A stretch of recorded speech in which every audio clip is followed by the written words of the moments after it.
우리 다 함께 성경 말씀을 보시도록 하겠습니다. 성경 말씀은 사도행전 8장입니다. 사도행전 8장 우리 26절부터 40절까지 저와 여러분들 함께 교독하도록 하겠습니다. 사도행전 8장 26절에서 우리 40절입니다. 제가 먼저 봉독하도록 하겠습니다. 주의 사자가 빌립에게 말하여 이르되 일어나서 남쪽으로 향하여 예루살렘에서 가사로 내려가는 길까지 가라 하니 그 길은 광야라. 그러나 가서 보니 에디오피아 사람 곧 에디오피아 여왕 간다게의 모든 꿀벌을 맡은 관리 시리시가 예배하러 예루살렘에 왔다가 돌아가는데 수레를 타고 선지자 이사야의 글을 읽더라. 성령이 빌립더러 이르시되 이 수레로 가까이 나아가라 하시고 빌립이 달려가서 선지자 이사야의 글을 읽는 것을 듣고 말하되 읽는 것을 깨닫느냐? 대답하되 지도해 주는 사람이 없으니 어찌 깨달을 수 있느냐 하고 빌립을 청하여 수레에 올라 같이 앉으라 하니라. 읽는 성결 구절은 이것이니 일렀으되 그가 도살자에게 가는 양과 같이 끌려갔고 털 깎는 자 앞에 있는 어린 양이 조용함과 같이 그의 입을 열지 아니하였도다. 그가 굴욕을 당했을 때 공정한 재판도 받지 못하였으니 누가 그의 세대를 말하리요. 그의 생명이 땅에서 빼앗김이로다 하였거늘. 그 내시가 빌립에게 말하되 청컨대 내가 묻노니 선지자가 이 말한 것이 누구를 가리킴이냐? 자기를 가리킴이냐? 타인을 가리킴이냐? 이 글에서 시작하여 예수를 가르쳐 복음을 전하니 길 가다가 물 있는 곳에 이르러 그 내시가 말하되 보라 물이 있으니 내가 세례를 받음에 무슨 꺼리낌이 있느냐?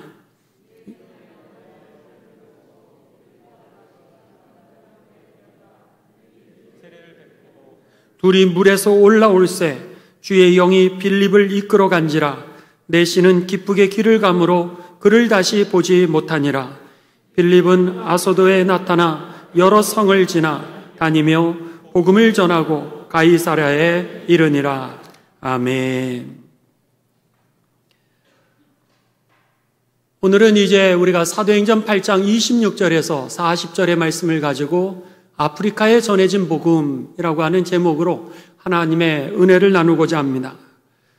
제가 이제 유학을 하던 그 시절에 늘 기숙사에서 살았습니다. 그러던 어느 날 학교에서 저희가 살던 그 기숙사로 연락이 왔습니다. 당시 저희들이 살던 기숙사는 반 지하에서 살고를 있었는데 학교에서 전화가 오더니 EQ장 그러는 거예요. 패스터 EQ. 그러니까 저를 갖다가 그냥 EQ 이렇게 불렀습니다. 패스터 EQ, 혹시 기숙사 말고 단독주택에서 한번 살아볼 마음 없냐? 이렇게 연락이 왔습니다. 목사님이 사시던 그 사택이었는데 목사님이 사시던 그 사택이 127년이 되니까는 오래됐죠. 그래서는 이제 새로운 사택으로 이사를 가시고 거기에 새로운 사역자를 기다리게 되면서 그 자리가 잠깐 비었던 겁니다. 그래서 저희들에게 연락이 와서 그 단독주택에서 한번 살아보지 않겠느냐 이렇게 연락이 와서 저희가 한번 미국에서 살면서 미국 집에서 이제 한번 살아보자 결정을 하고 그렇게 그 집으로 이사를 했습니다. 미국 집이니까는 컸습니다. 얼마나 좋았는지 모릅니다. 집은 127년 됐으니 여러분 얼마나 오래된 집입니까? 그런데 그 집을 갖다가 얼마나 보수공사를 잘했는지 그 집이 아주 튼튼했습니다. 하지만 나무로 된 집이라 이렇게 걸으면은 삐그덕 삐그덕 소리가 나서 저희들이 걸어도 삐그덕 거리는데 밤에 어느 날은 잠을 자다가 아무도 안 계신데도 불구하고 삐그덕 소리가 들리는 거예요. 그래가지고 이제 당황하고 또 무서워서 깼던 적도 있었습니다. 그러던 그 집에 가서 참 좋았는데요. 큰 집이라 좋은 줄 알았는데 시카고가 겨울이 얼마나 깁니까? 눈은 얼마나 많이 오고요. 그러다 보니까 눈이 오면은 집 앞에 있는 마당의 눈을 우리가 치워야 됩니다. 그렇지 않고 다른 사람이 거기에서 넘어지게 되면 저희가 병원비를 물어줘야 되는 거예요. 그러니까 눈만 오면 치우는데 그 넓은 데를 치우려고 그러니 보통 일이 아니었습니다. 눈 좀 그만 오면 좋겠는데 눈이 계속 오니까 그래가지고 이제 봄이나 여름이 되면 더 나으려니 그러고는 기다렸는데 봄과 여름이 오니까 이번에는 풀이 왜 이렇게 빨리 자라나는지 풀을 깎는데도 이게 쉬운 일이 아니더라고요. 그러면서 이제 유학생활 가운데 한 해 반 정도를 이 단독주택에서 살기를 시작했습니다. 근데 127년 되다 보니까 그곳에 그 주인들만 살았던 것이 아니라 쥐들도 같이 살았던 거예요. 바퀴벌레도 나오고 또 부엌이나 광야에서 이 쥐들도 같이 나와서는 가족들이 깜짝깜짝 놀리면서 와! 그러면은 제가 또 이 해병대 출신 아니겠습니까? 그러니 쥐 잡으러도 가고 쥐 몰기도 하고 이제 그러면서 그 집에서 지냈었는데 그렇게 생활을 하던 그 시절에 제가 어느 아티클을 하나 읽게 되었습니다. 그랬는데 그 아티클은 어느 목사님께서 짤막하게 자기의 젊은 날을 갖다가 돌아보면서 썼던 그런 글이었습니다. 목사님이 이제 신혼처였습니다. 신혼처였지만 그 내외가 서로 성격이 잘 안 맞았나 봅니다. 그러다 보니까는 성격 차이로 인하여서 이 다툼이 심했습니다. 여러분 목회자도 그렇게 다툼을 할 때가 있습니다.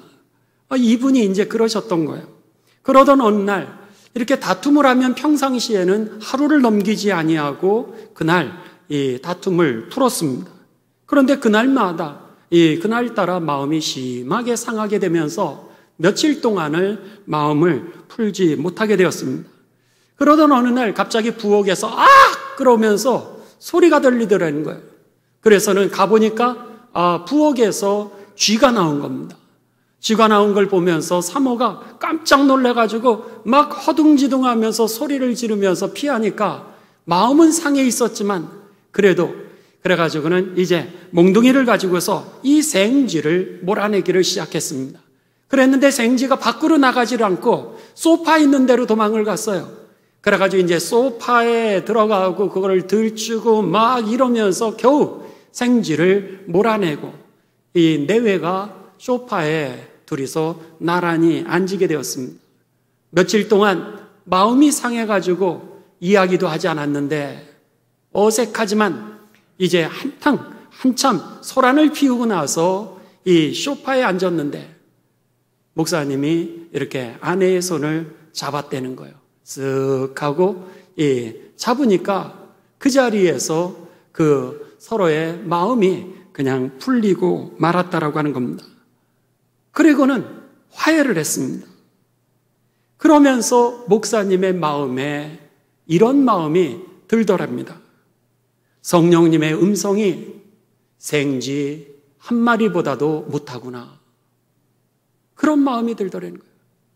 성령님의 음성이 생쥐 한 마리만도 못하구나. 성령님은 날마다 성경을 통하여서 내게 말씀해 주셨고 내 마음에 계속해서 말씀하고 계셨는데 아내를 사랑해라. 사랑은 오래 참고 사랑은 성내지 아니하고 사랑은 무례히 행치 않고 내가 그리스도와 함께 십자가에 못 박혔나니 내가 날마다 죽노라. 해가 지도록 분을 품지 마라. 저희 죄를 용서하여 주시옵소서. 성령은 날마다 우리들에게 부드러우면서도 아주 강력한 음성으로 우리들에게 말씀해 주셨는데 그런데 내 마음이 강팍해지고 나니까 이 하나님의 성령님의 음성이 무용지물이 되었다라고 하는 겁니다.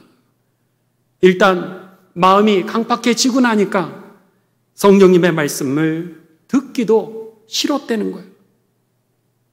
내가 이 문제가 해결되는 거 그 길은 오직 그 사람이 내게 와서 사과하고 무릎 꿇기 전에는 길이 없다라고 그렇게 생각했는데, 이 생쥐 한 마리가 그만 모든 상황과 판단을 바꾸어 버렸던 것입니다. 이렇게 쉬운 것이었는데, 이렇게 간단한 것이었는데, 어쩌면 그 목사님이 글에 이렇게 쓰셨습니다. 어쩌면 그 생쥐 한 마리도 하나님이 보내주신 것이라고 해석할 수도 있겠지만, 만약 내가 바른 그리스도인이었다면 나는 그 생쥐가 나타나기 전에 먼저 아내와 화해를 했어야 됐는데, 그러면서 마지막 글에 이렇게 썼습니다. 마음이 상해 성령님의 음성조차도 여러분, 오늘 이 목사님의 이 글을 제가 생각을 하면서 오늘 설교를 준비하면서 성령님은 날마다 우리들과 함께 하셨는데, 성령님은 날마다 우리들에게 말씀하셨는데, 그 음성에 우리들이 민감하게 반응하지 않다 보니까는 오늘 하나님의 역사를 내 삶 속에 이루지 못했구나 라고 하는 이 말씀을 다시 한번 생각하게 되었습니다. 오늘 본문 말씀이 바로 그런 말씀입니다. 초대교회 시절에 목회자라 그러면은 베드로와 요한을 얘기할 것입니다. 베드로와 요한이 초대교회 처음으로 예루살렘 교회를 개척한 분이라면은 초대교회 그 평신도 빌립이라고 하는 한 사람이 성령님의 아주 민감하게 반응하게 되면서 아프리카라고 하는 이 전체의 큰 대륙을 복음화시키는 그 사건이 바로 오늘 본문의 말씀입니다. 빌립이라고 하는 사람은 여러분 이제 자주 들어보셨을 겁니다. 빌립은 예수님의 12제자 중에 한 명 같은 이름으로 빌립이라고 하는 사람이 있습니다. 마태복음 10장 2절에 보면 12제자의 이름이 나오면서 그 사이에 빌립이 나오죠. 그런데 이 사도행전 6장에 나오는 또 다른 빌립은 목회자가 아니라 평신도입니다. 그래서 사도행전 이 6장에 보면 1절부터 7절에 그는 성령과 지혜가 충만한 사람이었고, 더 나아가서 그는 이 사람들에게 칭찬을 받는 사람이라고 그렇게 기록하고 있습니다. 오늘 본문 말씀 바로 전에 사도행전 8장에 보게 되면, 혹은 7장 후반절에 보게 되면 이 빌립이 이 사마리아라고 하는 지역에 가서 복음을 전하게 됩니다. 그곳에 가서 많은 사람들이 예수님을 영접하게 되고 기사와 이적이 일어나는 것을 보면서 저들이 하나님의 영광을 돌리게 됩니다. 그랬던 그 빌립에게 오늘 본문 말씀 26절에 보면은요, 하나님의 사자가 찾아오게 됩니다. 찾아와서 주의 사자가 빌립에게 말하여 이르되 일어나서 남쪽으로 향하여 예루살렘에서 가사로 내려가는 길까지 가라. 이렇게 말씀을 하시는 거예요. 하나님의 사자, 여기에 사자라고 하는 것은 천사입니다. 성령님이 천사를 보내신 겁니다. 천사가 그에게 와서 이제 가서 전해라, 복음을 전할 수 있도록 그의 길을 인도하게 되는 것이죠. 결국 그가 그곳으로 가보니까 에디오피아 내시, 에디오피아의 재무장관입니다. 에디오피아 그 여왕의 재무장관이었던 그 내시가 예루살렘에 와서 예배를 드리고 성지순례를 하고 자기의 본국으로 돌아가는 길이었습니다. 그랬는데 가보니까 그 에디오피아 사람이 있는 거예요. 그래서는 그에게 복음을 전하게 되고, 그러면서 그가 예수님을 영접하여 본국으로 돌아가게 된 다음에, 그리고는 아프리카 대륙이 복음으로 이제 이 변화가 되게 되는 겁니다. 교회의 역사의 그 기록에 의하면은 125년경에 북아프리카에 이미 교회가 존재했다라고 그런 기록이 있습니다.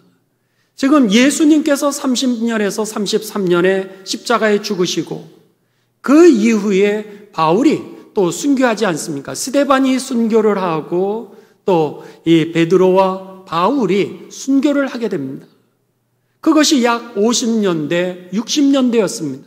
그런데 교회의 역사의 기록에 의하면은 125년경에 이미 이 아프리카 지역에 교회가 세워졌다라고 하는 것을 보면은 이미 성경에서 이 빌립을 통하여 전해졌던 이 아프리카 사람을 향한 그 복음이 많이 퍼져나갔음을 우리들은 알 수 있습니다.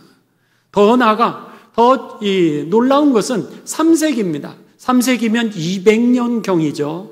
200년대인데 거기에 기록에 의하면은 그 당시 중엽, 3세기 중엽에 카르타고의 키프리아누스라고 하는 그런 주교가 소집했던 그 교회 회의입니다. 교회 회의에 보면 무려 이 아프리카 지역에서 주교가 80명이나 참여한 것으로 되어 있습니다. 제가 이제 강동지방 감리사로 섬기고 있습니다. 감리사가 하는 일은 강동 지역에 있는 감리교 22개 교회를 갖다가 제가 행정적으로 치료를 하는 그런 역할을 하고 있습니다. 이 22개에서 20개에서 약 40개 사이의 교회를 감리사 한 명이 이제 치료를 하는 겁니다. 마찬가지로 주교도 그렇습니다. 주교도 그 당시에 교회들이 여러 교회가 있는데 그 여러 교회를 갖다가 치리하는 그 대표 한 명이 주교이죠. 그런데 아프리카 지역에서 80명의 주교가 그 대표로 참석했다? 그렇다면은 만일 교회를 40개로만 계산을 한다면 80명이면 교회가 몇 개 있었다는 거예요? 4, 8이 32. 3,200개나 있었던 겁니다. 만약 20개의 교회가 있었다면 2, 8이 16. 1,600개의 교회가 1,600에서 약 3,200개의 교회가 이미 350년경 그 사이의 중반에 아프리카의 지역에 세워졌다는 얘기죠. 그런 면에 있어가지고 여러분 오늘 이 빌립이라고 하는 평신도가 성령께서 이끄시는 그 길을 따라서 이렇게 쫓아갔는데 거기서 만났던 그 한 사람에게 전했던 그 복음이 민족을 변화시켰고요. 그래서 나중에 에티오피아는 어떻게 되냐면은 기독교 국가가 됩니다. 지금까지도 에티오피아는 기독교 국가이고요. 더 나아가 그리스도인이 그 국민의 60%에 달하게 됩니다. 비록 지금은 세계에서 제일 가난한 기독교 국가 중에 가장 가난한 국가 중에 하나이기는 합니다. 그렇지만 복음이 초대교회 시절 전해졌던 1세기에서부터 7세기까지는요, 아프리카 지역에서 가장 부흥하고 발전하고 그리고 가장 부유했던 그런 나라 중에 하나였습니다. 그랬는데 이 에티오피아의 그 이슬람 세력들이 7세기에 이제 공격을 하게 됩니다. 그러면서 이슬람화 시키게 되고 그리고 나라를 갖다가 중동 지역의 지중해 지역에서의 해상 통로를 끊어버리게 됩니다. 그렇게 되면서 나라가 어렵게 되어지죠. 그리고 그 이후에 공산화가 되게 됩니다. 그러면서 공산주의가 들어오게 되면서 이제 기독교를 핍박하는 가운데 속에 그들이 그 나라에 있는 사람들의 그 토지라든지 주택이라든지 농장이라든지 공업 등 모든 생산수단을 갖다가 국유화시키게 됩니다. 국가를 소속을 시키면서 이제 공산주의를 하게 되면서 경제적으로 더 어려움을 처하게 되고 그 다음에 그 땅에 아주 긴 가뭄이 오게 됩니다.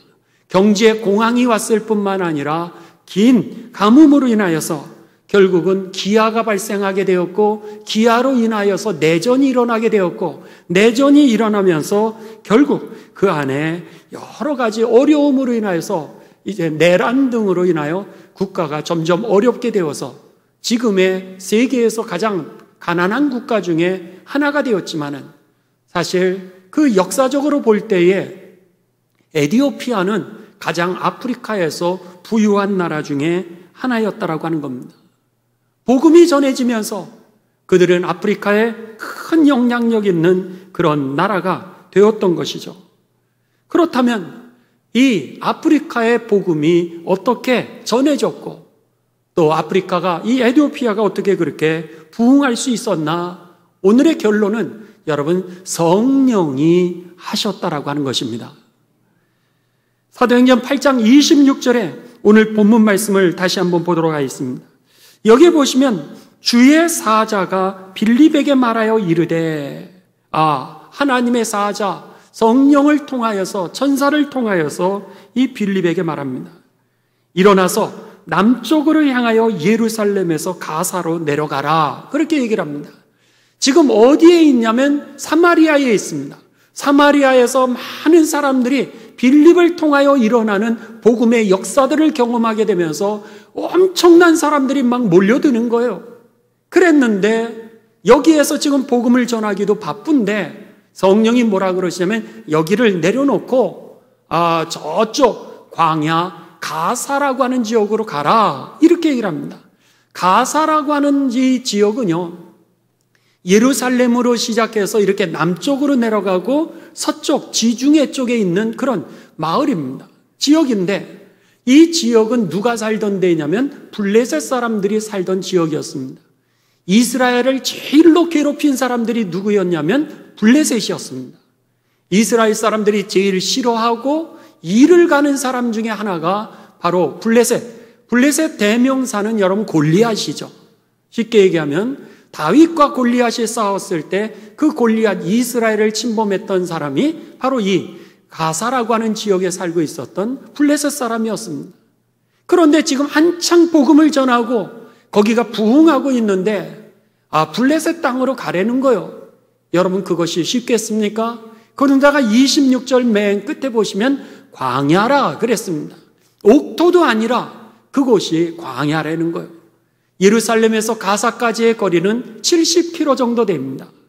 70km 정도라 그러면은 60km로 우리가 차를 이제 달렸을 때 1시간 정도를 가야 되겠죠. 여기서부터 수원까지로 잡을 수 있을까요? 그러니까는 그 1시간 되는 그 거리를 갖다가 이제 그 당시에는 그 차가 없었으니 얼마나 어려운 일이었겠습니까? 그런데다 예루살렘에서 가는 것이 아니라 사마리아에서 가는 것이니 훨씬 더 먼 거리였을 겁니다. 그런데 가라 그러시는 거예요. 이해할 수도 없었고 또 합당하지도 않았습니다. 그럼에도 불구하고 이 빌립이라고 하는 평신도가 성령님의 그 말씀에 여러분 반응하고 순종하게 됩니다. 27절입니다. 일어나 가서 보니 에디오피아 사람 곧 에디오피아 여왕 간닥의 모든 국고를 맡은 관리인 네시가 예배하러 예루살렘에 왔다가 돌아가는데 그렇게 써 있습니다. 27절. 갔더니 거기에 에디오피아 사람, 아프리카 사람이 있는 거예요. 그런데 그 사람이 어떤 사람이냐면 에디오피아 여왕 간닥의, 에디오피아의 왕이 누구냐면 여왕이 다스리고 있었습니다. 그 당시 사회에 있어서는 이제 가부장적인 사회였기 때문에 여성이 사회로 진출할 수 없는 그런 시기였습니다.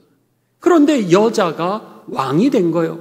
그 이유는 에디오피아가 당시에 태양신을 섬기고 있었습니다. 태양신을 섬기고 있었는데 그 태양신이 누구냐면 왕이라고 생각을 했습니다. 그러다 보니까 남자 왕을 그들은 이제 신으로 섬겼던 거예요. 태양이라고 불렀습니다. 그러니 신이 어떻게 불경건하게 세상을 다스릴 수 있겠습니까? 그러니까 세상은 누구에게 맡기게 되냐면 부인, 아내에게 그것을 맡겨서 여왕이 되어지고 자신은 신이 되었던 거예요. 그래서는 에디오피아의 그 여왕이 이름은 간다게라고 하는 이름이었습니다. 간다게 그 넷이 그 시중을 들고 또 재무장관이었던 에디오피아 사람이 예루살렘에 와서 이제 성지 순례를 하고 예배를 드리고 마차를 타고 본국으로 돌아가던 그 사람을 만나게 했던 겁니다. 28절입니다.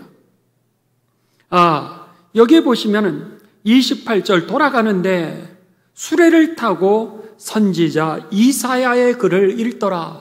성경을 읽고 있었습니다. 29절. 성령이 빌립더러 이르시되 이 수레로 가까이에 나가라. 성령이 얼마나 세밀하게 우리들에게 말씀하시는지 모릅니다. 이 사람에게 가까이 나가라. 그랬을 때 내키지는 않았지만은 그럼에도 불구하고 그가 가까이 가게 됩니다. 빌립이 30절, 이 빌립이 달려가서 선지자 이사야의 글을 읽는 것을 듣고 말하되 읽는 것을 깨달을 수 있습니까? 31절, 근데 의외의 대답을 합니다. 대답하되 지도해 주는 사람이 없으니, 저한테 이 성경을 풀어서 가르쳐 주는 사람이 없으니 어찌 깨달을 수 있겠습니까? 이렇게 대답을 합니다. 그리고 더더욱 놀라운 것은 그 사람이 언제 봤다고, 도둑인지 강도인지 사기꾼인지 어떻게 알겠습니까? 그런데도 불구하고 나한테 올라와 앉으라는 거예요. 여기서 보시면 30절에 여러분 빌립이 어떻게 됐어요? 가까이 다가가서 이제 봐라, 성령이 얘기하시니까 빌립이 달려갔다 그랬습니다. 즉시 반응했다라고 하는 겁니다. 성령님의 음성에 대하여서 빌립이 즉시 반응하였고, 그리고 이 에티오피아 그러니까 아프리카 사람이죠. 아프리카 사람은 더더욱 놀라게도 한번 올라와서 나한테 좀 가르쳐달라 이렇게 부탁을 하는 겁니다. 32절입니다. 읽는 성경 구절은 이것이니 일러스되 그가 토살자에게로 가는 양과 같이 끌려갔고 털 깎는 자 앞에 있는 어린 양이 조용함과 같이 그의 입을 열지 아니하였도다. 이게 무슨 얘기죠? 이사야 선지자를 통하여서 이제 우리에게 오실 메시아의 예수 그리스도의 십자가의 죽음에 대하여서 그 예언하는 그 메시아 예언입니다. 아무 대답하지 아니하고 그냥 십자가에 죽어가는 그 예수님의 모습에 대한 그 본문을 이 아프리카 사람이 지금 읽고 있는 겁니다. 33절, 그가 굴욕을 당했을 때 공정한 재판도 받지 못하였으니 누가 그의 세대를 말하리요? 그의 생명이 땅에서 빼앗김이로다 하였거늘. 34절, 그 내시가 빌립에게 말하되 청컨대 내가 묻노니 선지자가 이 말한 것이 누구를 가리킴이냐? 자기를 가리킴이냐? 아니면 어떤 다른 사람에 대해서 묻는 것이냐? 이렇게 이제 그가 묻습니다. 그러자 35절, 빌립이 입을 열어 이 글에서 시작하여, 이 말씀에서 시작하여 예수님에 대하여서 복음을 전하게 됩니다. 그러면서 어떻게 되는 거예요? 그가 예수님을 영접하게 되었던 것이죠. 성령님의 그 세밀하신 음성에 그가 반응하였을 때 자기의 생각과는 완전히 다른 그런 결론으로 오늘 본문은 반응이 나타나고 있음을 우리들이 보게 됩니다. 생각해 보십시오. 여러분, 우리가 생각했을 때 지금 사마리아가 막 부흥하고 있습니다. 그러면 어디다 투자해야 되는 거예요? 빌립을 통하여서 거기가 막 부흥하고 있으면 거기에 더 투자해야 된다는 게 우리들의 상식 아니겠습니까? 그런데 빌립보로 거기를 내려놓고 아무도 없는 모르는 곳에 가봐라. 만일 광야로 가봐라. 그러면은 여러분, 우리가 어떻게 판단을 할 수 있겠습니까? 아마 기획위원회를 열어도 목사님, 그거는 효용성이 없는 일입니다. 투자를 하려고 그래도 이왕이면 사람들 많이 전도할 수 있는 대로 우리가 투자를 해야죠. 아니, 저기 가자까지 꼭 가야 될 필요가 있습니까? 그렇게 이야기할 수 있을 겁니다. 아마 교인 총회를 열어도 부결이 될 겁니다.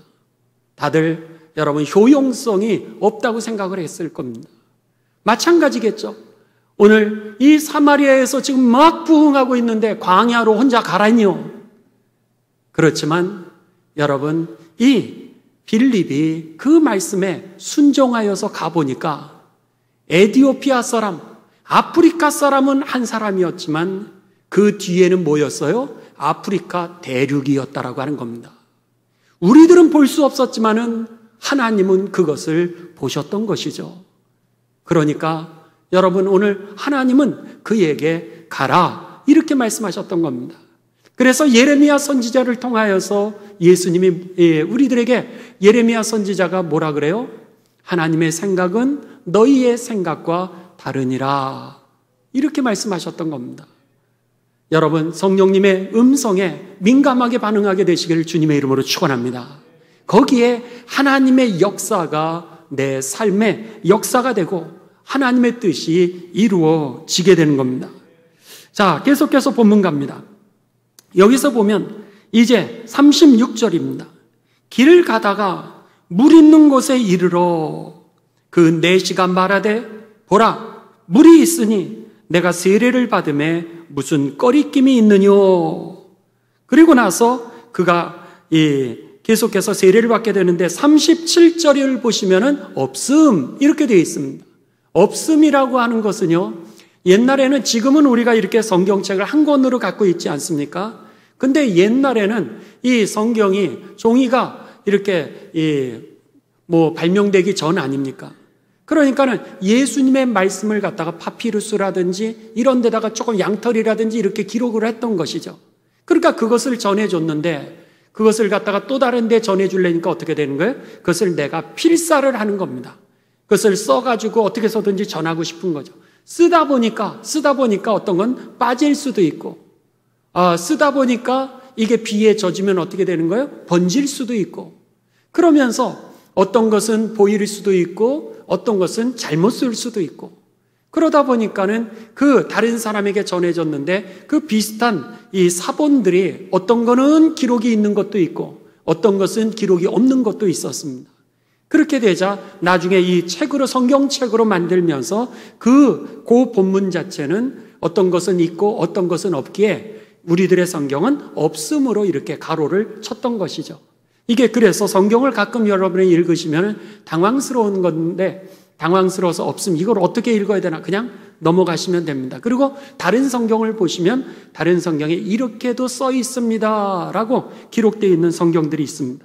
아무튼 이렇게 해서 37절, 38절 이에 명하여 수레를 멈추고 빌립과 내시가 둘 다 물에 내려가 빌립이 세례를 베풀고 둘이 물에서 올라올세. 옛날에는 어떻게 했던 거예요? 지금은 여기에 우리가 여러분 물이 아니니까 그냥 상징적으로 여기에 이 물을 갖다가 제가 이렇게 찍어서 이 세례를 대신하죠. 근데 옛날에는 그 세례를 받는다라고 하는 건 죽었다라고 하는 의미였기 때문에 물속으로 쑥 집어넣습니다.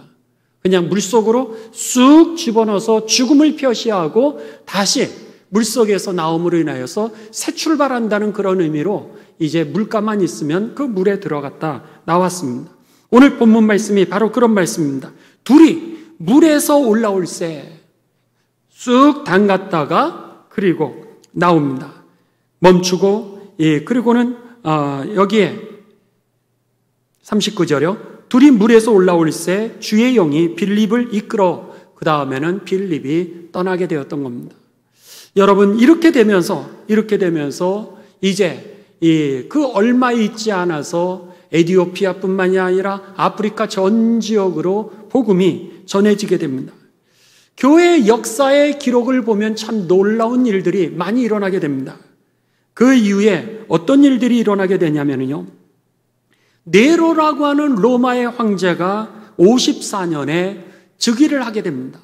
황제로 즉위를 하면서 58년에 바울을 체포합니다.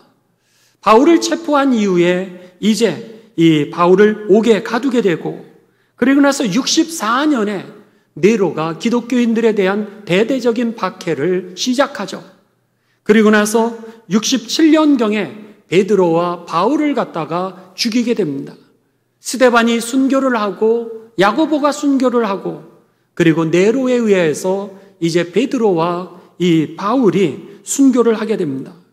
그때 교회사의 기록에 의하면요, 그때 세 개의 기독교 현황을 기록하고 있는데, 예수님이 돌아가시고 예수님이 십자가에 돌아가신 해를 30년에서 33년경으로 잡습니다.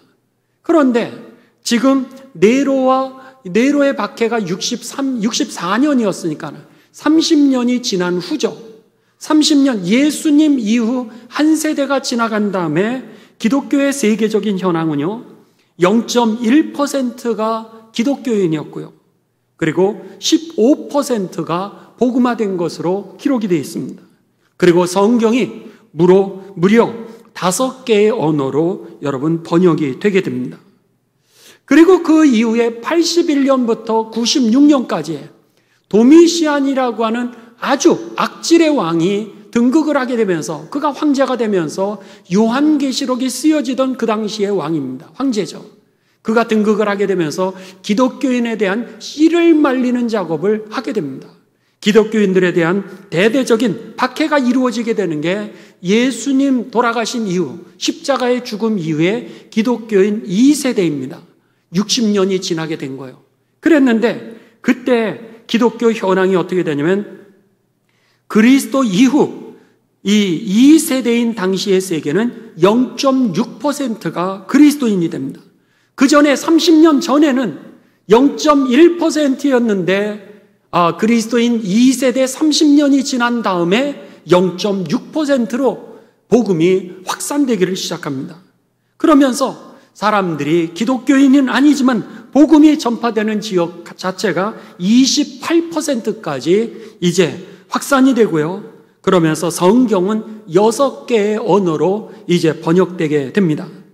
그리고 나서 이제 또다시 이 폴리캅이라고 하는 그 주교가 불의 태움을 받아서 순교를 하게 되는 해가 156년입니다. 그런데 200년이 되었을 때 기독교의 6세대입니다. 기독교의 6세대가 되었던 세계가 기독교인이 무려 3.4%가 됩니다.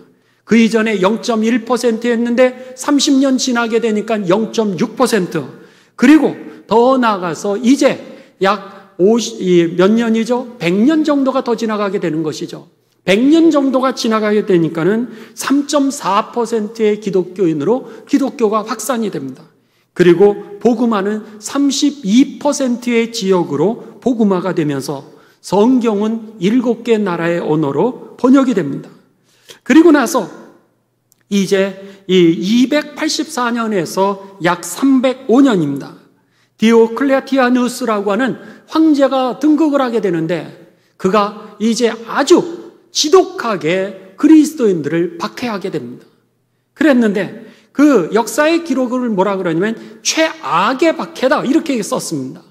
최악의 박해가 기독교한테 이루어지게 되는데 더 놀라운 것은 303년에 그 박해가 있었는데 313년, 10년 후에 로마 전체가 국교화, 기독교로 국교화가 됩니다. 할렐루야. 그리고 나서 330년에 이제 세계의 기독교 현황이 기록이 되는데 예수 그리스도 이후 10세대가 됩니다. 300년이 지나게 된 거죠. 330년경 세계의 12%가 기독교인이 되고 약 36%의 지역이 복음화되게 되고 성경은 10개국의 언어로 번역이 되었다라고 하는 겁니다. 여러분 얼마나 놀라운 일인지 모릅니다. 기독교인들에 대해서 씨를 말리는데 가면 갈수록 더 악한 박해들이 이루어지는데 복음은 점점 넓어지고 더 커지고 더 확산이 되어지고 많은 사람들이 목숨을 걸고 이 성경을 번역하면서 세계 열방으로 복음이 흩어졌다라고 하는 것입니다. 이 역사의 주축이 되었던 사람 중에 한 명이 누구였던 거요? 성령에 민감하게 반응했던 빌립이라고 하는 그 평신도 한 사람이었다라고 하는 겁니다. 그를 통하여서 아프리카 대륙 전체에 복음이 전해졌던 것이죠. 오늘 말씀을 마무리합니다. 여러분, 오늘 성령에 민감하게 반응하는 삶이 되시기를 주님의 이름으로 축원합니다. 성령님이요, 날마다 우리와 동행하시면서 우리에게 말씀하고 계시죠. 그랬을 때 하나님의 역사가 내 삶의 역사가 되는 것입니다. 오늘 여러분 잃어버린 하나님의 나라를 되찾는 것, 이것은 오늘 환경이나 조건에 달려있지 않다라고 하는 겁니다. 우리가 오늘 내게 민감하게 성령님의 음성에 반응하게 되었을 때 함께 하시고 조용히 말씀하시고 또 강력하게 말씀하시는 그 성령님의 음성에 반응하게 되었을 때 가정에 여러분 하나님의 나라가 회복되어지게 되고요. 교회에 하나님의 나라가 회복되어지게 되고요. 공동체에 하나님의 나라가 회복되게 되는 것입니다. 또한 이 민족과 열방 가운데 오늘 하나님의 나라가 회복되게 되는 것입니다. 바라기는 여러분 빌립이 대단한 사람이 아니라 성령님의 그냥 순종해서 반응한 그 평신도였다라고 하는 것을 꼭 기억하시면서 저와 여러분이 결코 작지 않음을 기억하시며 우리들을 통하여 하나님의 나라, 우리의 모든 삶의 자리에 회복되게 되시기를 주님의 이름으로 축원합니다. 우리 다